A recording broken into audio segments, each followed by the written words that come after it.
ہم تو بنا پوچھے لوگوں کی تصویریں شیئر کر دیتے ہیں، بنا پوچھے لوگوں کی ویڈیوز شیئر کر دیتے ہیں، اخلاقی جرم تو ہے، لیکن سوسائٹی اس سے بڑی خراب ہوتی ہے۔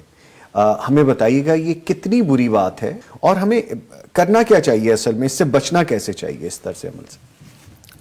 سب سے پہلی بات تو یہی ہے کہ انسان کو ظاہر بات ہے کہ اپنے آپ کو جتنا وہ بچا سکتا ہے بچائے۔ جی، جیسے بعض محتاط لوگ یہ کرتے ہیں بھائی ہماری تصویر نہ بنانا، ہم تو اپنی تصویریں بنا بنا کے جو ہے وہ لگاتے رہتے ہیں۔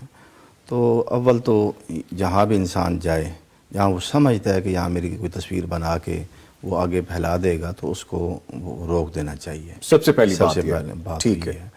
اور دوسری جو بات ہے وہ دیکھیں اسی ضمن میں آتی ہے کہ ہمارے اندر جو ہے وہ اخلاقیات کی کمی ہے اور اسلامی تعلیمات سے دوری ہے، اور یہ ساری چیزیں جو ہے نا وہ ہمیں انقباح کی طرف دھکیل رہی ہیں۔ ضروری یہی ہے کہ زمانہ جتنا بھی بدل جائے، اصلاح کے لیے قرآن اور حدیث میں مکمل ہمارے لیے ہدایات موجود ہیں۔ جیسے قرآن مجید کی اگر یہی آیت کریمہ ہم اپنے ذہن میں رکھ لیں اور اس کی تفسیر جو اللہ کے نبی نے فرمائی ہے کہ اجتنبوا کثیرا من الظن ان بعض الظن اسم ولا تجسسوا ولا یغتب بعضکم بعضا۔ تجسس میں یہی چیز آتی ہے نا جی کہ آپ یعنی کسی کی کوئی بھی خفیہ بات اس کی ٹو میں رہتے ہیں اور اس کو آپ جو ہے وہ معلوم کرنا چاہتے ہیں، اور جاسوس کا اگر ہم لفظ بولیں تو اس میں یہ ٹو میں یہ معلوم ہو رہا ہے کہ گویا اس کی سوچ یہ ہے کہ یہ میں دوسروں کے ساتھ شیئر کروں گا، میں دوسروں کو بتاؤں گا۔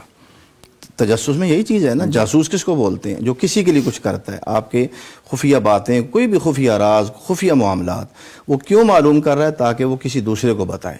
تو تجسس کا یہی مطلب ہے، اور یہ تقریباً اسی ضمن میں آتا ہے۔ اور نبی علیہ الصلوۃ والسلام نے فرمایا ایاکم والظن فإن الظن اکذب الحدیث ولا تجسسوا ولا تحسسوا ولا تنافسوا ولا تدابروا ولا تباغضوا وکونوا عباد اللہ اخوانا۔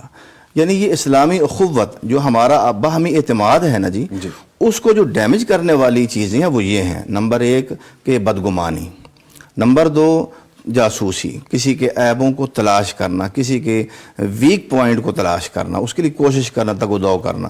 اور آج کل جس طرح یہ ابھی ذکر ہو رہا ہے، ڈاکٹر صاحب بھی فرما رہے تھے، گویا ہم اتنے ایک خوفناک حالت کی زندگی گزار رہے ہیں کہ ہمارے سارے راز، ہمارا سب کچھ ہمارے ایک چھوٹے سے ایک آلے میں ہے جو ہماری جیب میں ہوتا ہے۔ کسی کا راز اس کو آپ سونپتے ہیں، وہ آگے کسی کو بتا دیتے ہیں، معاشرتی طور پہ کیا بگاڑ پیدا ہوتا ہے، لڑائی جھگڑے کی صورتحال ہوتی ہے، اور یا اس کا حل کیا ہو سکتا ہے اگر کوئی اس طرح کرتا ہے تو؟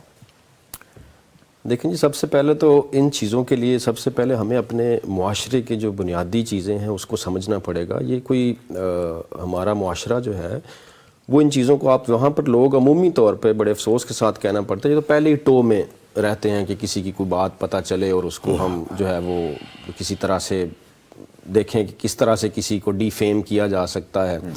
تو جو اب راز افشا کرنا، جیسے قاری صاحب نے بہت اچھی بات کی کہ اس کے لیے سب سے پہلے ضروری چیز تو یہ تھی کہ آپ نے کوئی قابل اعتماد شخص، لیکن ہم دیکھیں گے کہ انفارچونیٹلی ہمارے ہاں جو بریچ ہو رہی ہے وہ سب سے زیادہ قابل اعتماد سمجھے جانے والے، قریبی سمجھے جانے والے لوگوں سے ہو رہی ہے۔ قابل افسوس بات ہے کہ اس وجہ سے ایک تو سب سے پہلے ٹرسٹ کا ڈیمیج ہونا بہت زیادہ جو ہے وہ ہمارے ہاں آ گیا ہے کہ ہم کسی پر ٹرسٹ کر ہی نہیں سکتے، کیونکہ جن لوگوں پر بہت قریبی لوگوں پر ٹرسٹ کر کے دیکھا اس معاملے میں، انہوں نے ہی آپ کا جو ہے وہ راز کسی جگہ پر افشا کر دیا۔ تو اس کے لیے سب سے بنیادی چیز وہی کہ سب سے پہلے تو ٹریننگ کی ضرورت ہے کہ کون سی بات کسی کو بتانی ہے اور کون سی بات نہیں بتانی ہے۔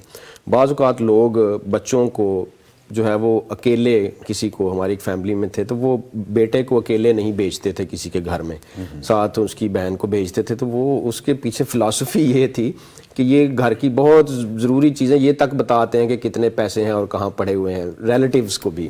بچے ہیں معصوم ہیں۔ اچھا، اسی طرح کی معصومیت جو ہے وہ بڑے ہو کر بھی ختم نہیں ہو پا رہی، اس کو وہ معصومیت نہیں ہے، وہ بے وقوفی میں کنورٹ ہو گئی۔ ٹریننگ اگر آپ بچے کو نہیں دے رہے تو وہ معصومیت بے وقوفی میں کنورٹ ہو جاتی ہے کہ وہ جو ہے وہ چیزیں جو گھر کی جس طرح سے ہیں وہ پرائیویسی کے اندر، کیونکہ ہر گھر جو ہے اس کا صحن جو ہے وہ میں ایک بات کیا کرتا ہوں کہ وہ ڈیفرنٹ ہے دوسرے سے۔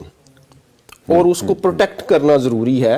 اگر آپ اپنی روایات کو رکھتے ہیں اسی طرح سے جو ہے وہ اس کی اندر بچوں کی ٹریننگ ڈیفرنٹ ہے, اس کا رہن سہن ڈیفرنٹ ہے. بعض لوگ یہ پسند, مثال کے طور پہ آپ گھر میں بیٹھے تصویریں اپلوڈ کرتے ہیں, بچے لگا دیتے ہیں, تو دیکھنے والا کوئی کہتا ہے یار یہ ان کا گھر کتنا بے ترتیب ہے, انہوں نے چیزیں سیٹل ہی نہیں کی ہوئی. وہ ہو سکتا ہے رشتہ کرنا چاہ رہے ہوں, وہ کسی اور نظر سے دیکھ رہے ہوں, تو وہ کہتے ہیں یہ تو بڑی بے ترتیب چیزیں ہیں سارے کی ساری. ان کا پوائنٹ آف ویو بدل جاتا ہے کہ یہ تو بے ہنگم بے ترتیب, کوئی ان کی سیٹلمنٹ نہیں ہے, کوئی کسی طرح سے بہتر نہیں ہے. تو ہم جو ہے وہ اس طرح کا رستہ جو ہے وہ ہموار کرتے ہیں بریچ کے لیے اور اس کے لیے. ٹھیک ہے.